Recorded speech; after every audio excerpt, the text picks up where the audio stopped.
नमस्कार, मैं हूं हेमेंद्र शर्मा और आप देख रहे हैं एमपी राउंड अप।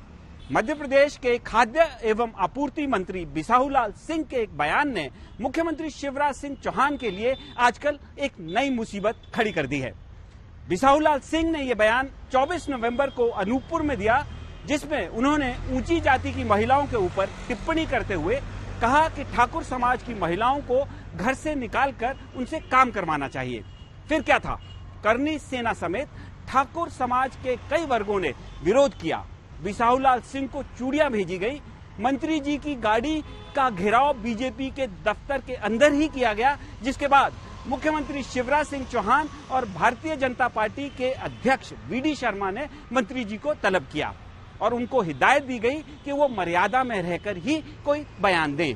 मंत्री जी ने इसके बाद माफी भी मांगी, लेकिन ये बवाल रुकने का नाम नहीं ले रहा है। और ऐसा शायद इसलिए क्योंकि साल 2018 के चुनावों से पहले मुख्यमंत्री शिवराज सिंह चौहान ने ओबीसीज का समर्थन करते हुए एक बयान दिया, जिसमें उन्होंने कहा कि ओबीसीज को नौकरियों में प्रमोशन में मिलने वाला रिजर्वेशन कोई माई का लाल बंद नहीं कर सकता है। बीजेपी का मानना है कि शिवराज सिंह चौहान के इस बयान से ऊंची जाति के वोटर्स काफी हद तक उनसे नाराज हुए, जिसका खामियाजा उनको चुनावों में भी झेलना पड़ा। तो अब सवाल ये है, क्या बिसाहुलाल सिंह का बयान शिवराज सिंह चौहान के माइके लाल वाले बयान की तरह भारतीय जनता पार्टी के लिए डैमेजिंग हो सकता है? ऑपोजिशन कांग्रेस पार्टी को तो यही लगता है, लेकिन इसके साथ साथ भारतीय जनता पार्टी को भी ये डर सता रहा है। क्या ये डर वाजिब है और क्या भारतीय जनता पार्टी इस समस्या से निपटने के लिए सक्षम है? इन सवालों पर चर्चा करने के लिए थोड़ी ही देर में हमारे साथ मौजूद होंगे senior journalist mister Abhilash Khandekar, लेकिन उससे पहले एक नजर प्रदेश की बाकी अहम खबरों पर। आगर जिले में लगातार हो रही कौओं की मौत के बाद जिला प्रशासन ने अगले 7 दिनों के लिए मांस की बिक्री पर रोक लगा दी है। मंगलवार को आगर में 10 कौवे मृत मिले, जबकि पिछले एक हफ्ते में 50 से अधिक कौवों की बर्ड फ्लू से मरने की आशंका जताई जा रही है। बैतूल में सिस्टम की लापरवाही के कारण एक महिला को खुद को जिंदा साबित करने के लिए 2 साल से अधिक सरकारी दफ्तरों के चक्कर काटने पड़े। मामला सुर्खियों में आने के बाद सरकारी कागजों में महिला खुद तो जिंदा हो गई है, लेकिन उसके साथ रहने वाले उसके पति कागजों में अभी भी लापता बताए जा रहे हैं। रीवा में एक युवक की उसके जानने वालों द्वारा बेरहमी से की गई पिटाई का वीडियो वायरल हो रहा है। पिटाई करने से पहले युवक को बंधक बनाया गया और पिटाई का वीडियो आरोपियों द्वारा ही सोशल मीडिया पर वायरल किया गया। पुलिस ने मामला दर्ज करने के बाद एक आरोपी को गिरफ्तार किया है, जबकि 2 आरोपी पहले से ही किसी और मामले में जेल में बंद हैं। यह वीडियो 2 महीने पुराना बताया जा रहा है। इंदौर के चंदन नगर थाना क्षेत्र में मकान की सौदेबाजी में धोखाधड़ी से परेशान एक व्यापारी ने जहर खाकर जान दे दी।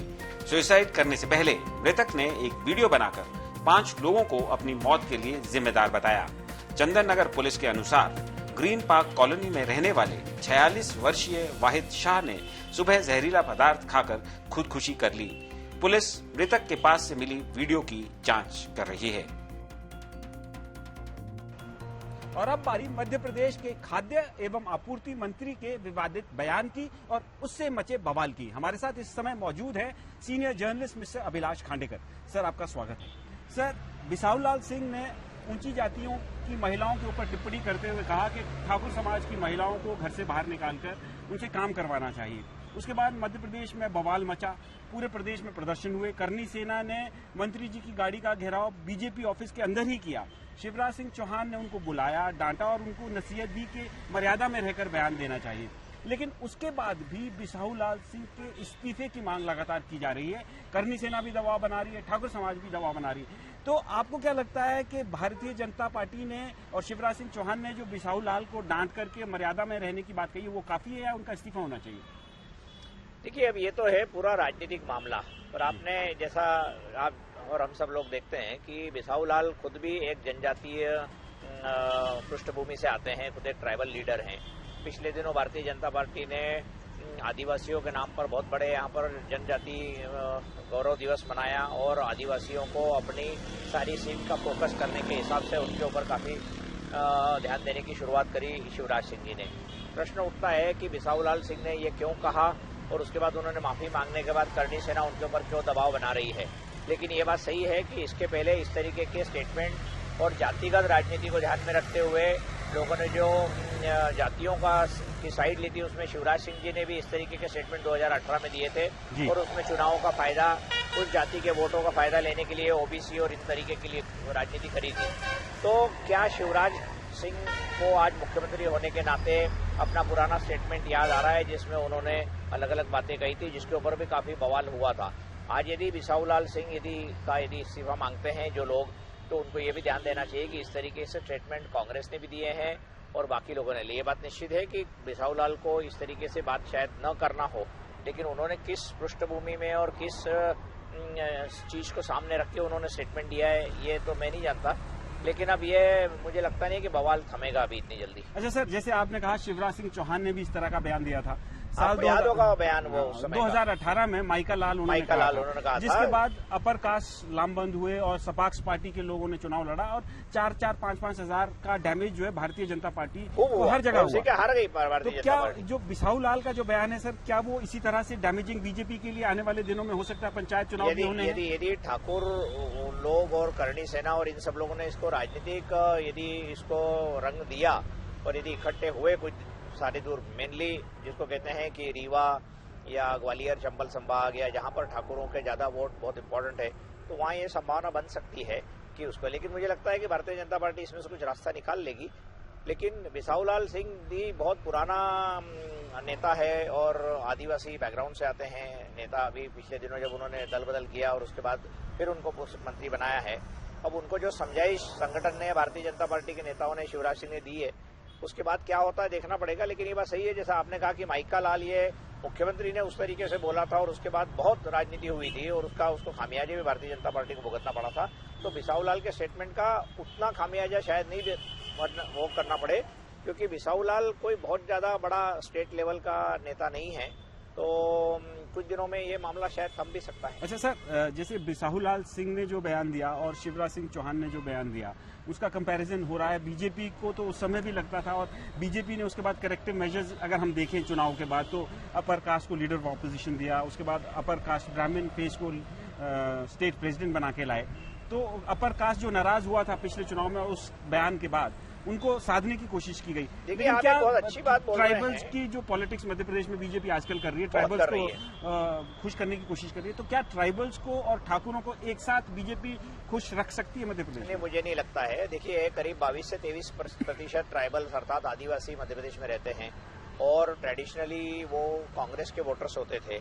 लेकिन पिछले कुछ वर्षों में भारतीय जनता पार्टी ने वनवासी कल्याण परिषद और बाकी सारी अपनी योजनाओं के तहत आदिवासियों के ऊपर काफी कब्जा जमा लिया है। लेकिन मूल बात यही आती है कि भारतीय जनता पार्टी कांग्रेस के ऊपर जातिगत राजनीति करने का आरोप लगाती थी।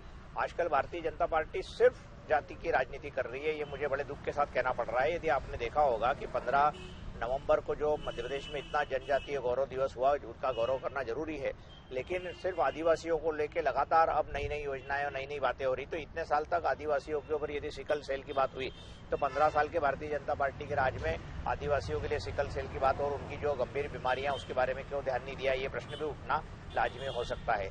लेकिन जब हमारा संविधान बोलता है कि सारे लोग एक तरीके से है और जिसमें किसी भी तरीके से डिस्क्रिमिनेशन नहीं किया जा सकता है, ऐसे समय में ब्राह्मण हो या ठाकुर हो, आदिवासी हो या ओबीसी हो या एसटी हो या ट्राइबल्स हो, इनके बीच में यदि सरकार इनको अलग अलग ग्रुप में बढ़ाकर वो करना चाहती है, तो इसका मतलब ये है कि सिर्फ वो वोट पॉलिटिक्स करना चाहती है, जो कि मेरे हिसाब से गलत है। तो सिर्फ वोट पॉलिटिक्स चल रही है और जो बिसाहूलाल सिंह ने बयान दिया है, उससे मचा हुआ बवाल अभी आने वाले दिनों में इतनी जल्दी, इतनी आराम से खत्म होने की उम्मीद नहीं है। लेकिन भारतीय जनता पार्टी जिस तरह से ट्राइबल्स को, एसटीज को अपनी तरफ रुझाने की कोशिश कर रही है, उससे ये बात भी दिख रही है, साफ नजर आ रही है कि बिसाहूलाल सिंह के खिलाफ और कोई फर्दर एक्शन होने की उम्मीद भी नहीं है। एमपी राउंड अप में आज सिर्फ इतना ही। कल फिर मुलाकात होगी, तब तक के लिए थैंक यू, गुड बाय।